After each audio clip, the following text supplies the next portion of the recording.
예, 두말할 필요도 없이 국가 통계가 조작됐다는 의혹이 사실이라면 상당히 엄중한 범죄 행위에 해당합니다. 때문에 보도를 하는 저희 입장에서도 사실이라고 믿고 싶지 않고 또 사실이라면이라는 전제를 달기도 참 두렵다는 게 솔직한 심정입니다. 이 문제를 집중 취재해온 이정현 기자에게 직접 물어봐드리겠습니다. 자, 이 기자 어서 오십시오. 지난 2018년 가계소득 통계 결과가 갑작스럽게 바뀐 게 이번 논란의 도화선이죠. 네, 그렇습니다. 문재인 정부는 소득을 높여서 경제 성장을 이끈다는 소득 주도 성장을 집권 초부터 주요 정책으로 추진했습니다. 예. 그래서 임기 첫 해부터 최저임금을 16%나 올렸지만 통계로 나타난 수치를 보면 효과가 없었습니다. 지금 표에서 보시는 것처럼 소득 하위 20%인 저소득층의 소득이 오히려 8% 줄었다는 통계가 나오자 청와대로서는 난감한 상황이 된 겁니다.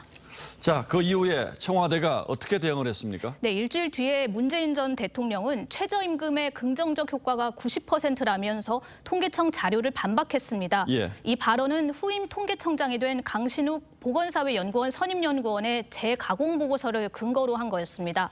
하지만 당시 경제부총리는 통계청 통계를 옹호했었습니다.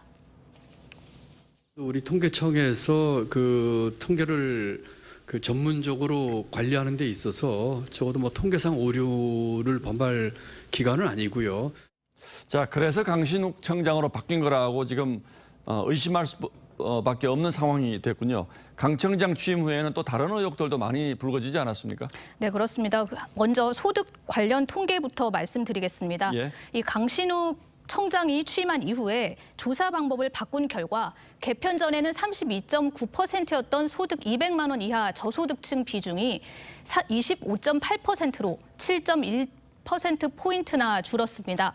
이렇게 통계의 기준을 바꿔버리면 정책에 효과가 있었는지를 객관적으로 판단하는 게 불가능해지고 또 통계가 정책 효과 홍보에 이용되는 문제를 야기하게 됩니다. 조사 방법을 바꿔서 7.1%포인트나 수치를 바꿨다. 이건 참 굉장히 이해하기 어려운 상황인데 이것뿐 아니라 고용 통계도 조작 의혹이 있잖아요. 네, 아시는 것처럼 문재인 정부는 비정규직 제로를 내세웠습니다. 하지만 2019년 10월 통계를 보면 비정규직이 1년 전보다 86만여 명이나 늘었다고 나옵니다. 최저임금을 너무 급격하게 올리는 바람에 이런 부작용이 생겼다라는 비판이 나오자 강신욱 통계청장은 조사 방식이 바뀌면서 정규직 일부가 비정규직에 포함된 거라고 해명했습니다. 하지만 감사원은 조사 방식을 바꾸는 것만으로는 비정규직 수십만 명이 늘 수는 없다며 청와대 개입에 따른 통계 왜곡 가능성을 들여다보고 있습니다. 예, 바로 이 집값 통계 논란은 당시에도 저희를 비롯한 여러 언론들이 너무 이상하다 이렇게 지적한 바가 있죠.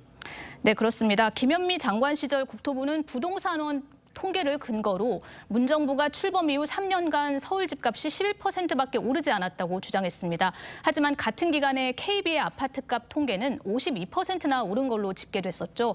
감사원은 부동산원이 의도적으로 다른 수치를 입력한 걸로 파악하고 조사를 하고 있습니다. 만약에 감사원이 파악한 게 맞다면 의도적으로 다른 수치를 입력했다. 이거 참 완전한 조작이 되는 셈인데 통계청 자기들 판단을 이렇게 하기는 어렵지 않겠습니까? 그러기는 쉽지 않아 보입니다. 감사원은 당시 경제정책을 총괄했던 김수현 전 청와대 정책실장 조사가 불가피한 걸로 보고 있습니다. 당시 청와대 직제표에서 보시는 것처럼 홍장표 경제수석과 황덕순 일자리 수석은 김수현 실장의 지휘 라인에 있습니다.